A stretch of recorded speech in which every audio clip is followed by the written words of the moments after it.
What's going on, guys? My name's Cody. I'm a private boater, and today I want to talk about trip planning and permits for the Deschutes River. So this upcoming weekend, I'm going to take my 3-year-old on his first rafting trip, and I think the Deschutes River is a great start for getting him introduced to whitewater. What I'm going to talk about in this video is put-ins and takeouts, river flows, toilets, and then how to get permits on this river today. So first off, I'm going to talk about the put-in and takeouts that I use on the Deschutes. So up on my screen here, I've got Google Maps, and this is Trout Creek. So if you go into Google and type in Trout Creek, you will find a lot of different places in Oregon. So what the one you're looking for is around Warm Springs and Madras, and you're looking for Trout Creek Campground. So Trout Creek Campground is down this gravel road. It's a great put-in. It's the put-in I use for the Whitewater run. You can also put in at Warm Springs and Mecca Flats, which is upstream of Trout Creek. But between Trout Creek put in and those other two, it's very flat water. It's great fishing. A lot of fishermen use that area. But for whitewater, most people put in at Trout Creek.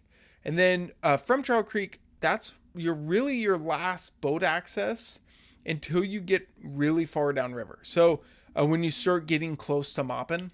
And for myself, for this trip, I'm going to be taking out at Harpham Flats, which is the notorious put-in for the day run of the Deschutes River. Most people that are doing multi-days take out at Maupin City Park.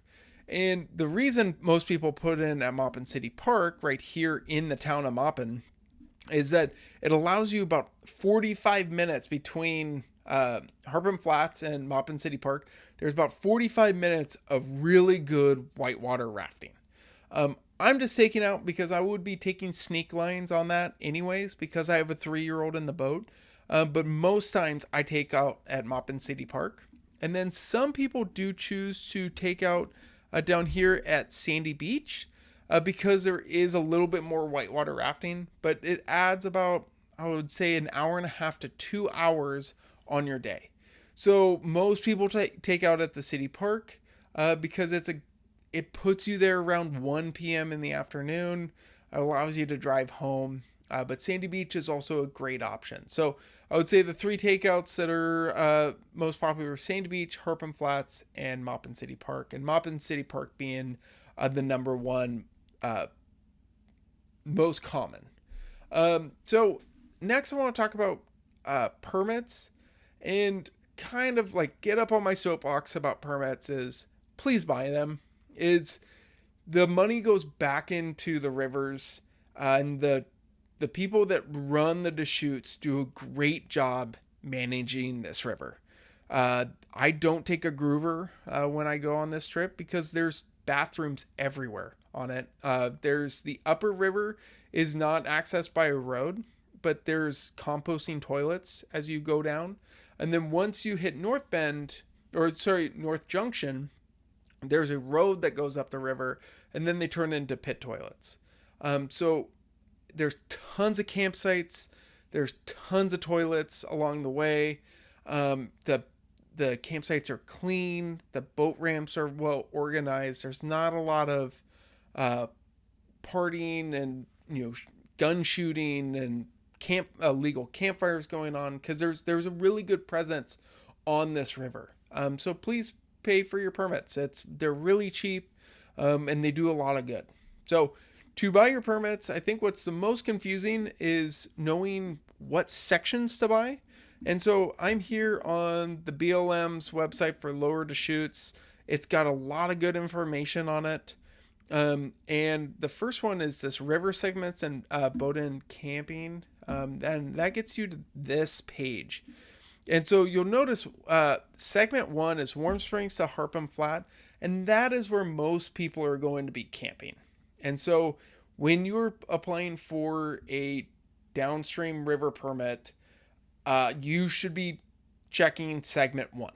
There might be a handful of people out there that will not be camping in segment 1, but I will tell you that you should probably have segment 1 checked on your overnight permit.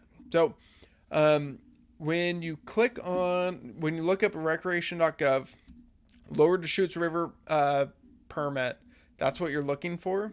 And then you'll ask for your launch point and takeout point. So let's say I'm taking out at the Harpum City Flats.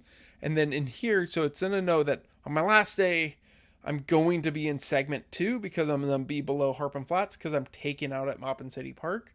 But it's asking for, on these first days, where will I be camping? And so if you look here, anything above, it doesn't actually say this very well. Let me pull it up here to the takeout. So anything above Harpum Flat is in segment 1. So I will be camping on Friday and Saturday, segment 1. The river permit is really cheap. I've never seen these things go out.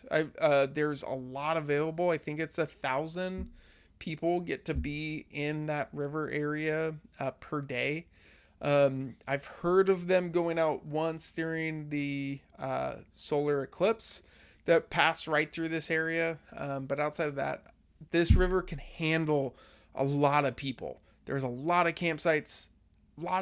Some aren't great, but all of them are adequate to get you down the river. So that's all I have for this part of this video series. I'm really hoping on this trip to get a lot of video so I can do a video trip report for people that haven't done this river before and are really trying to kind of step up onto the next step.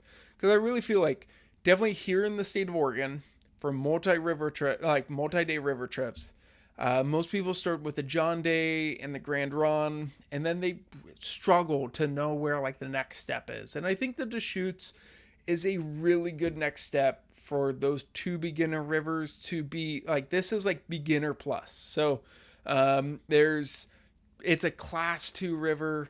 There's a few class 3s on it. Whitehorse, some say it's a 3+, but they're all really manageable lines. Don't get me wrong, people do have trouble on this river, but it's one of those things that if you take the time, definitely like if you scout Whitehorse, there's a really good place to land to scout it. That's the only rapid that can really bite you just because it's longer. But there's not a lot of rocks in this river to wrap boats. The lines are pretty straightforward. The reeds are really easy. And so I think this is a great river that you could go spend the rest of your multi-day rafting life on this river and have a great time. So outside of that, thank you so much for watching, and hopefully I'll see you guys out on the water.